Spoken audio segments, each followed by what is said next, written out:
kasih karunia dan damai sejahtera dari Allah Bapa dan dari anaknya Tuhan Yesus Kristus menyertai kamu sekalian. Amin. Firman Tuhan yang menyapa kita hari Rabu tanggal 8 Mei diambil dari Roma 8 ayat 31. Sebab itu, apakah yang akan kita katakan tentang semuanya itu? Jika Allah di pihak kita, siapakah yang akan melawan kita? Amin. Bapak, Ibu, dan Saudara yang terkasih, ketika kita mendengarkan firman Tuhan dari Roma 8 ayat 31, seakan-akan Allah hanya ditempatkan sebagai pembela kita. Seakan-akan Allah ditempatkan hanya untuk memuaskan kebutuhan kita. Apakah ketika kita mengalami persoalan menghadapi orang lain, maka Allah akan melawan orang lain? Tetapi yang menjadi persoalannya, manusia sering sekali menjadi lawan dari Allah. Apakah manusia tetap dibela oleh Allah? Ketika kita melihat firman ini, ketika ada yang berkata, sebab itu apakah yang kita katakan tentang semua itu, jika Allah di pihak kita. Ini bukan melawan manusia dengan manusia. Tetapi manusia adalah makhluk yang paling lemah terhadap dosa.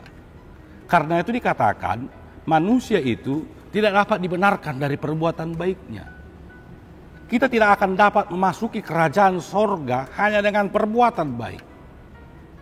Karena itu ketika dikatakan Kristen progresif mendapatkan keselamatan dengan perbuatan baik, Martin Luther sudah mengatakan kita hanya dibenarkan oleh karena iman, oleh karena firman Tuhan, oleh karena anugerah Tuhan, sola gratia, sola scriptura, sola fide.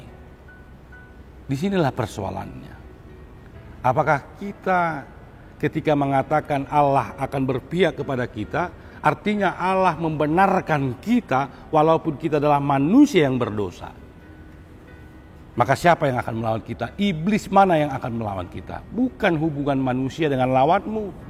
Bukan manusia dengan musuhmu. Ini hanya dipakai ketika kita, bahkan sekarang banyak orang yang berperang melawan manusia dengan konotasi membela Allah. Allah tidak perlu dibela. Allah memiliki kekuatan. Tetapi Allah sendiri melalui anugerahnya membela kita dari dosa kita. Karena itu ketika kita mau hidup di dalam Allah, maka kita akan dibela Allah.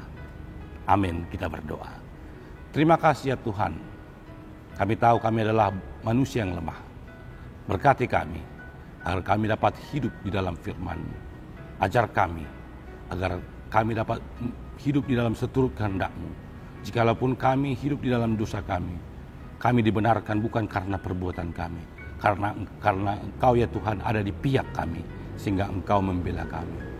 Inilah doa kami. Di dalam nama anak-Mu Tuhan Yesus Kristus kami berdoa mengucap syukur. Amin. Selamat beraktivitas Bapak Ibu. Tuhan Yesus memberkati.